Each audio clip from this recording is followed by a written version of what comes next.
Millions of people have traded their office badge for a laptop and a dream, but what if that dream is just a prettier version of the same trap? Freelancing is being sold as freedom, but for a lot of people, it's just a second job wearing a linen shirt. Let's talk about why this moment feels different.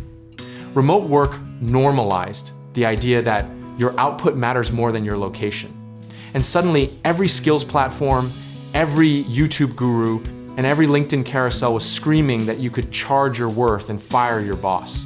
The algorithm made it look easy, the testimonials made it look inevitable, and somewhere between a Notion template and a Canva portfolio, you convinced yourself you were ready. Here's the actual math nobody puts in the thumbnail when you freelance.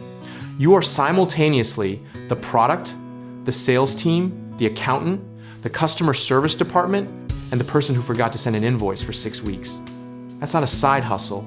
That's a small business wearing flip-flops, and most people underestimate the operational weight by about 90%.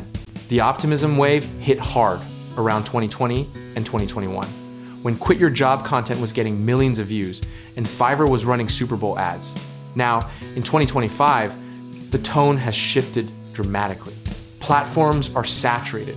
Rates have been compressed by AI tools and offshore competition.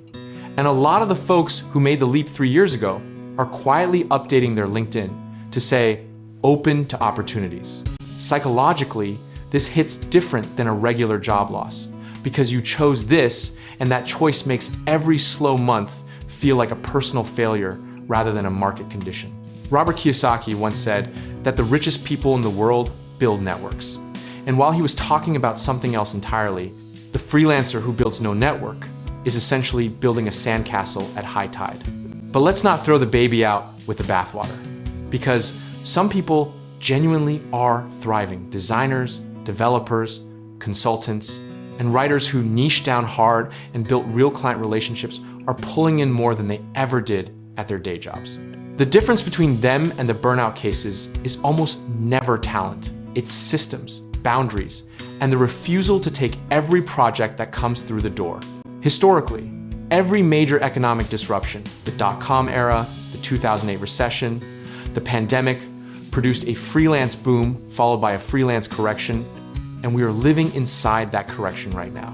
That doesn't mean freelancing is dead. It means the amateur hour is over, and the people who treated it like a business from day one are the ones still standing. Here's a misconception worth killing on sight. Freelancing is not passive income. It is the most active income imaginable. You stop working, the money stops. Full stop.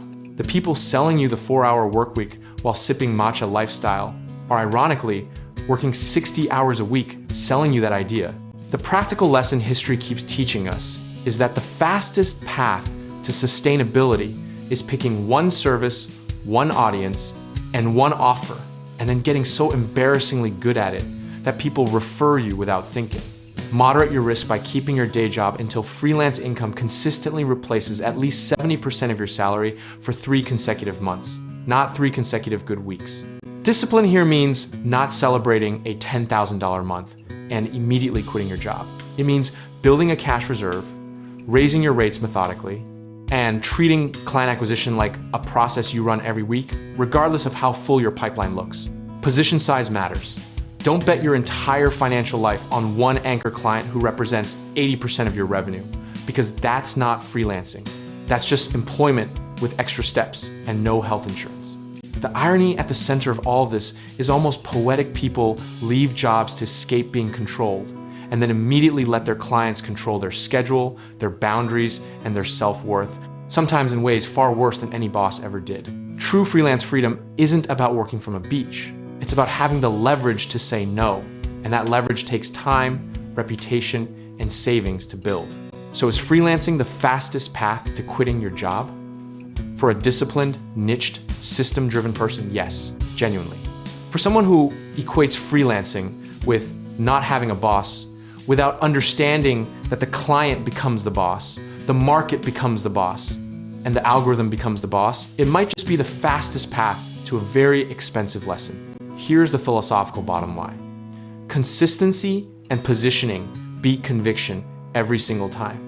And the freelancers who win are not the most passionate ones, they're the most prepared ones. Whether the market rewards you in month 3 or month 30, your only job is to still be in the game when it does. And if your goal is to build real long-term wealth, not just replace a paycheck, but actually create leverage in your life, then freelancing might be one piece of a much bigger financial picture that includes assets, not just income. Be comfortable with whatever timeline your path requires, because urgency is the enemy of good decisions, and patience is the actual cheat code. If you're ready to take that next step toward financial independence, whether through real estate investing, home contracting work, or connecting with the right lenders, check out our links in the description below, and let's get you started.